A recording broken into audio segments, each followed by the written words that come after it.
2010 বিশ্বকাপ ফাইনালে শেষ বাঁশি বাজার পর ভীষণ আবেগাপ্লুত ছিলেন ইকার ক্যাসিয়াস। কথা বলার মতো অবস্থায় ছিলেন না স্পেন অধিনায়ক। এদিকে কথা বলতেই হবে সংবাদ মাধ্যমে। ক্যাসিয়াসের সাক্ষাৎকার নিতে গেলেন স্পেনের টেলেসিনসো টিভির প্রতিবেদক সারা কার্বনেরো। পেশাদার সংবাদকর্মী হয়েও গুছিয়ে প্রশ্ন করতে পারছিলেন না সারা। এভাবে খানিকক্ষণ চলার পর গোলরক্ষকের খোলস ভেঙে বেরিয়ে আসেন প্রেমিক ক্যাসিয়াস। অবতারণা ঘটে সেই বিশ্বকাপের অন্যতম ভালোবাসা মাখা আবেগঘন মুহূর্তের। সারাকে জড়িয়ে ধরে তার ঠোঁটে চুমু এঁকে দেন ক্যাসিয়াস।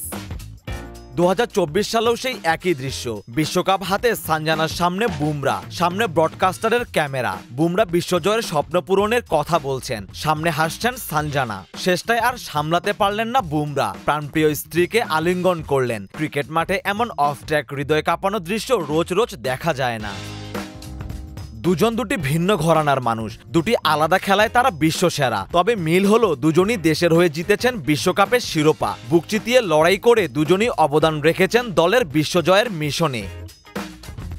2010 থেকে 2024, তারপরও ইকার ক্যাসিয়াস আর জাসপ্রীত বুমরা কার্যত একই মানুষ। খেলোয়াড়ি জীবনে তারা যাই হন না কেন, দিনের আলো ফুরোলে তারা নিজেদেরকে প্রিয়জনের কাছে সমর্পণ করতে জানেন। ভালোবাসার উষ্ণতায় নিজেদের শান্তি খুঁজে নিতে জানেন।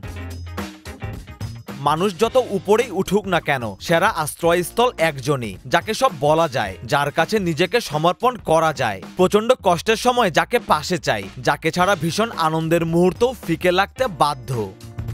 কিন্তু এর মধ্যে বাধার একটা দেয়াল তুলে দেয় বাস্তবতা, পেশাদার জীবন। এই জীবনে আপনি চাইলেই সবসময় প্রিয়জনকে পাশে পাবেন না। তবে এখানে কিছুটা হলেও সৌভাগ্যবান বলতে হয় ক্রীড়াঙ্গনের এই দুজন মানুষকে। পেশাদারিত্বের কারণেই দুজনই বিশ্বকাপের প্রায় পুরোটা সময় পাশে পেয়েছিলেন দুজনের স্ত্রীকে। সারা কার্বনেরো ও সানজানা গানেসান দুজনই বিশ্বকাপে নিজেদের দায়িত্ব সামলেছেন মিডিয়া কর্মী হিসেবে। সারাকে অবশ্য পুরো বিশ্বকাপ জুড়েই ম্যাচ চলাকালে স্বামীর খুব কাছে আসতে দেয়া হতো না। গোলপোস্টের পেছনে একবার দাঁড়িয়ে ক্যামেরায় হাজির হয়েছিলেন বলে সমালোচনাও হয়েছিল। বুমরা সানজানার ক্ষেত্রে অবশ্য সেটা ঘটেনি। বুমরা নিজের মতো খেলে গেছেন, মাঠের বাইরে বুম হাতে নিজের কাজ করেছেন সানজানা। বিশ্বজয়ের আনন্দটা তারা নিজেদের সন্তানের সাথে মাঠেই ভাগাভাগি করে নেন। ক্যাসিয়াস আর সারা নিজেদের একসাথে পথ চলাটা খুব বেশি লম্বা করতে পারেননি। বিচ্ছেদের পথেই হাঁটেন এই তারকা দম্পতি। ওই যে বলে না, প্রেম ধীরে মুছে যায়। বুমরা সানজানার ক্ষেত্রে এমন কিছু না হোক, সেটাই তো প্রত্যাশিত। তাদের প্রেমের রং আরো গাঢ় হোক। ক্রিকেট মাঠে তারা ছড়িয়ে দিক ভালোবাসার সেই গাঢ় রংধনু। আপাতত সেই প্রত্যাশা রেখেই ভারতের বিশ্বকাপ জয়ের ক্রিকেটীয় উৎসবে না হয় ফেরা যাক।